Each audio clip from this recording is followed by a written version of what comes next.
好有感覺啊！係啊，呢度就係紅磡區最大嘅戲院寶石戲院。咁呢度曾經有1500個座位，咁經歷咗全面改建啦、裝修啦，同埋2度易主之後咧，剩翻300幾個座位。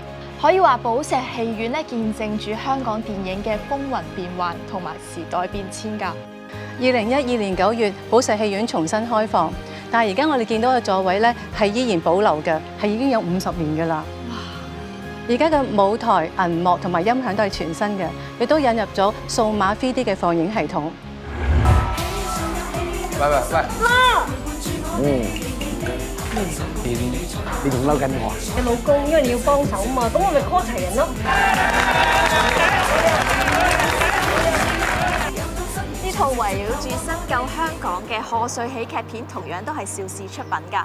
咁多年嚟，邵氏公司以佢鮮明嘅風格咧，同埋優良嘅製作，稱霸香港影壇，可謂寶刀不老，風采依舊。當年有所邵公司訓練咗好多人出嚟。如果冇邵公司就冇嘉禾，亦都冇新藝城。新藝城好似石天又係邵公司出嚟嘅。李修賢去咗新藝城，又係邵公出嚟。其實當年邵公司係訓練咗好多人，所以喺電影嘅黃金年代70、80年代咧，邵氏公司嘅功勞係非常之大。當日邵氏氣勢如虹，接起咗家族式嘅重影熱潮。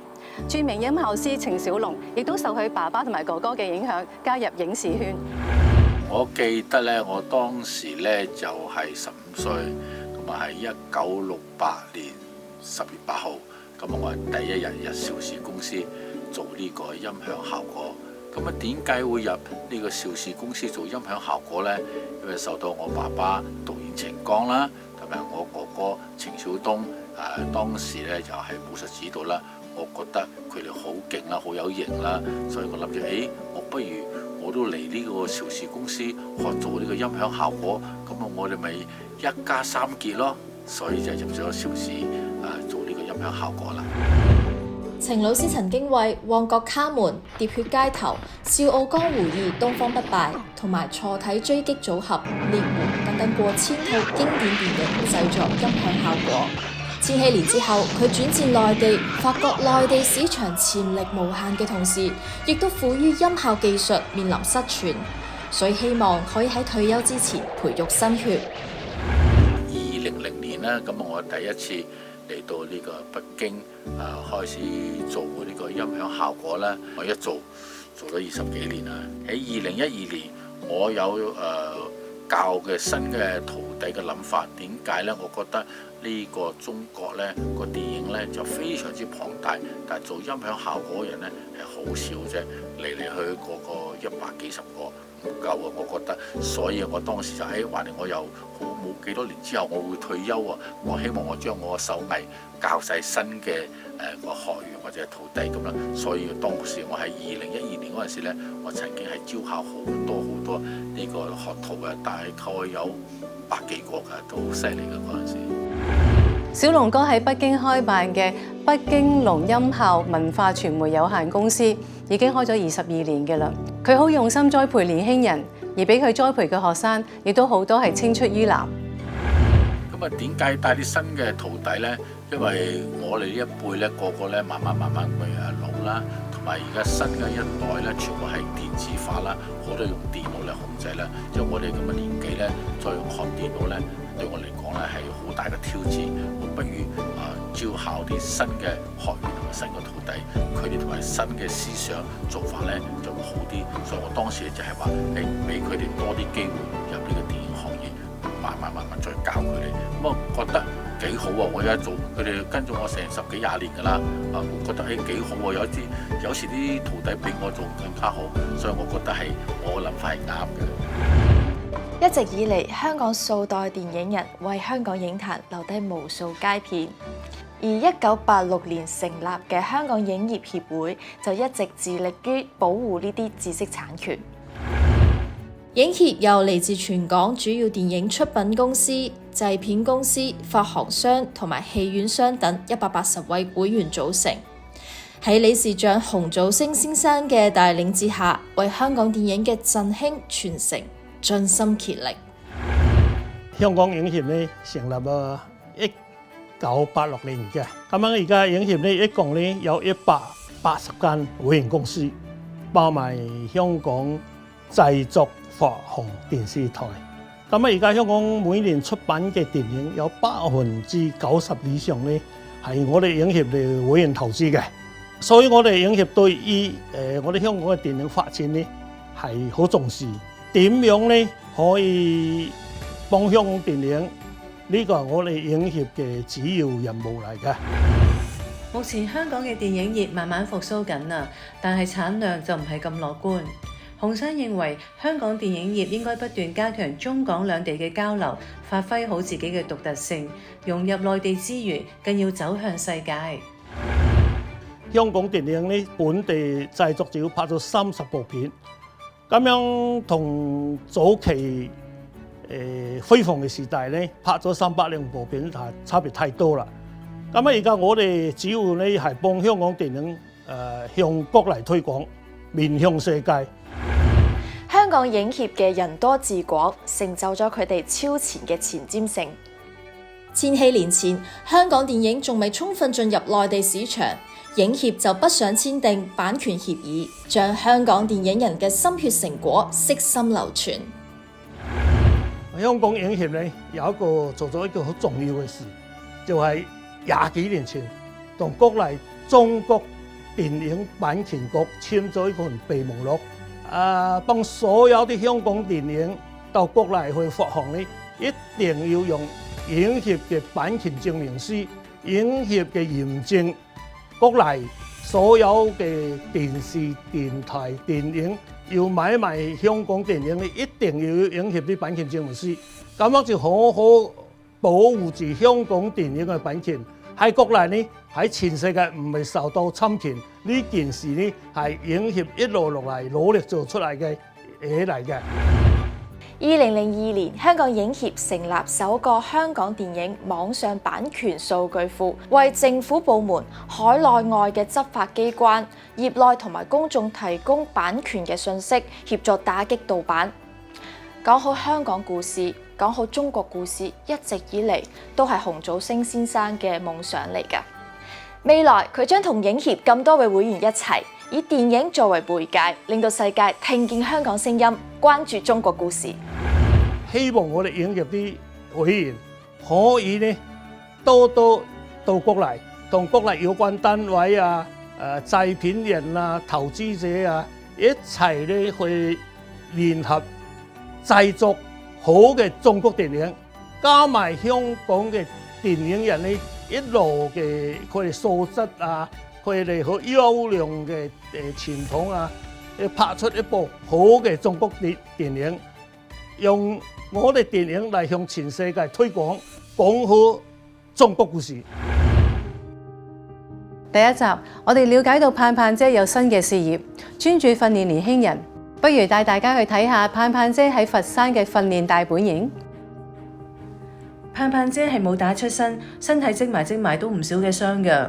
佢而家喺佛山度發展，雖然退居咗幕後，但係盼盼姐都冇停落嚟㗎。佢繼續想為影業培養更多嘅動作演員。粵港澳大灣區嘅蓬勃發展，令到香港電影人有越嚟越多嘅機會。盼盼姐紮根佛山，深耕演藝培訓，都離唔開廣東省政府同埋國家嘅鼎力支持。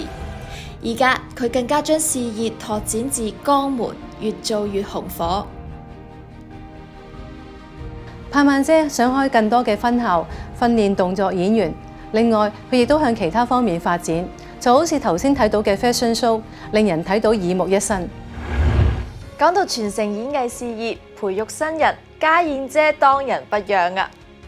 佢喺2004年就創立咗家燕媽媽藝術中心，而家已經培養咗過千個學生啦，同埋發掘咗無數天才童星。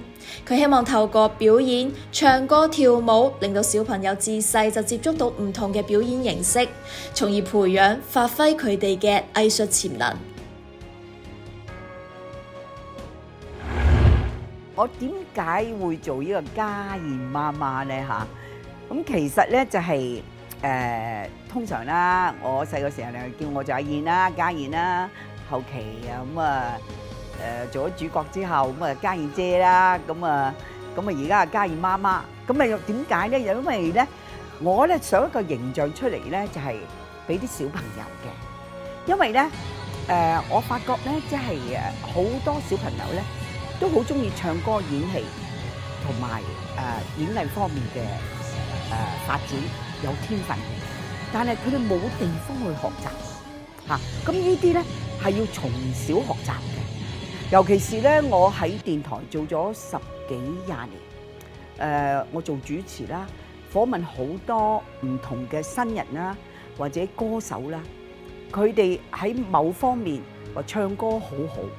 當佢嘅歌真係好紅起上嘅時候咧，可能多方面嘅人咧邀請佢，或者拍電影啊，或者要表演跳舞啊，各方面嘅時候咧，佢感覺好吃力啊，因為已經係大個咗啦。已經係到20幾歲，學咧係學唔到。咁有啲咧就一下子咧就唔見咗人啦。點解咧？佢未去到嗰個位。咁我覺得係好可惜。如果佢自細已經訓練咗嘅時候咧，到佢啱啱有機會嘅時候咧，佢就發揮佢所長。咁所以我就諗下我自己用童星出身，我爸爸媽媽俾我咁好嘅培養，令到我有今日，我應該傳承落去啊！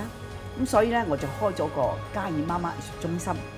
因為如果喺香港所有嘅年青人或者小朋友，你要入香港嘅演藝學院咧，大家都知嘅，你起碼中五畢業啦。咁小朋友都未讀好書，點可以學演戲咧？咁我呢個係好開放嘅，就係你3歲幾4歲，你中意唱歌表演。演戲啊、跳舞啊，你就可以入嚟啦。咁原來發覺咧，真係好多好有天分，同埋好有熱誠，同埋咧，原來有一樣嘢好得意嘅就係可以舒緩佢哋嘅情緒。正如我咁樣我今日咦，我中意跳舞喎，哇！一跳就好開心。大家中意唱歌，唱得唔係咁好啊，有一唱已經可以發泄咗自己嘅情緒。佢哋都係嘅，嚟到原來發覺自己喺呢方面有優點嘅時候咧，佢對自己增加咗信心。正所謂學做戲先做人，嘉燕姐除咗教呢班細路仔表演之外，最重要嘅佢係教呢班細路仔點樣做人，學習同人溝通相處，培養合作精神，識得點樣同拍檔同埋觀眾交流，呢啲就係嘉燕姐心目中需要訓練嘅童子功啦。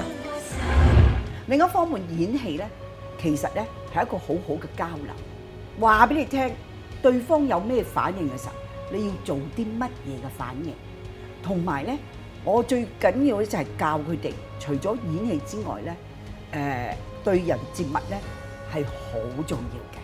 尤其是我哋呢行，一個人你對人接物各方面，你關顧住團體合作嘅精神咧，你只要有一聲出，大家都去擁護你。嗱，呢樣嘢咧做藝人咧係最緊要，因為咧表演係一個好實際體驗嘅經驗嚟嘅。我哋做藝人都係㗎，當我哋唱得好或者演得好嘅時候，你去到台上咧，閒閒地扣20-30分。點解？因為有一個台一個鎮台嘅協場喺度嘅。但係如果你經驗夠嘅時候咧，你就唔會有呢一方面嘅嘢。咁呢方面咧，我哋都盡量去俾啲學生去發揮。咁所以呢10幾20年我用嘅心機咧，我覺得係冇白費咯。其實香港嘅電影咧已經一早走出世界㗎啦，無論愛情片啦、武打片同埋劇情片，佢哋掀起咗播放嘅熱潮，創造咗票房嘅神話。想知道佢幾受歡迎？睇下藍太呢個電影庫就知道㗎啦。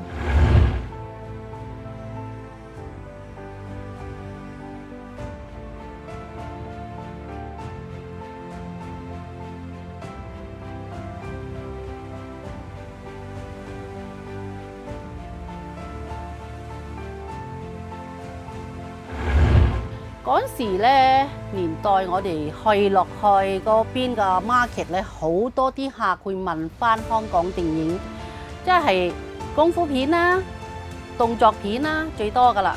咁好多唔同種嘅香港電影嘅。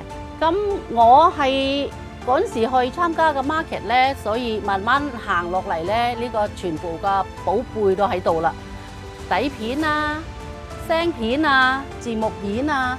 慢慢炒起嚟咧都越嚟越多，變咗我可以證明話，不過香港電影咧係真係好多人中意睇嘅。一張張保存完好嘅碟片，見證住香港電影過去嘅點點滴滴。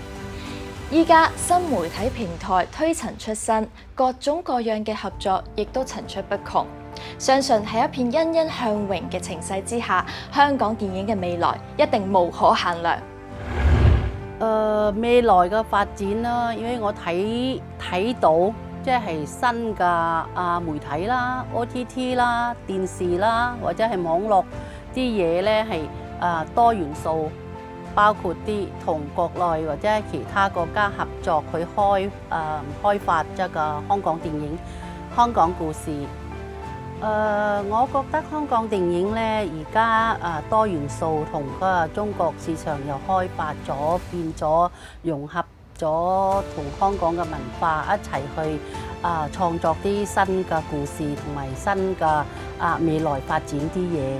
因為我自己公司都留咁多片庫喺度，片倉喺度，全部都係寶貝，都係我就希望話年輕人可以用我呢個故事去開發更加多啲俾世界人去睇香港電影故事，同講多啲香港同埋中國嘅故事。話咁快嚟到來吧，我是電影人嘅尾聲，好開心同咁多位前輩傾偈，令我諗翻起入行到而家嘅甜酸苦辣。我好想講，我好喜歡演員呢一個角色，因為我可以感受到唔同嘅人生，所以再苦都係值得嘅。係啊，雖然曾經好辛苦，但係個個前輩都奮力拼搏，同埋佢哋好似有用唔晒嘅能量咁，先至可以令到香港電影輝煌全盛，跟住行到今日。科技進步對影像嘅市場極大，所以年青人只要堅持敢於創新，我哋嘅年青人一定前途無限。咁我哋一於捉住呢個機會，一齊拍住相去編寫我哋呢個 generation 嘅香港電影新篇章。來吧，我是電影人。來吧，我是電影人。來吧，我是電影人。來吧，我是電影人。來吧，我是電影人。來吧，我是電影人。來吧，來吧，來吧，我是電影人。我是電影人。我是電影人。來吧，我是電影人。來吧，我是電影人。來吧，我是電影人。來吧，我是電影人。向香港電影工作人員致敬。向各位香港電影工作人員致敬。向每一位緊守崗位嘅香港電影工作者致意。向香港電影工作人員致敬。向香港所有嘅電影工作人員致敬。向香港電影工作人員致敬。向各位香港電影工作人員致敬。向所有電影工作人員致敬。各位香港電影工作人員致敬。向香港電影工作者致敬。向香港電影工作人員致敬。向各位香港電影工作人員致敬。向所有香港電影工作人員致敬。向全香港嘅電影工作人員致敬。向各位香港電影工作者致敬。向香港的所有幕後工作人員致敬。向各位電影工作人員致敬。向各位香港電人致敬。向各位香港電影工作人員致敬。向香港電影工作人員致敬。向各位電影工作人員致敬。向香港電影工作人員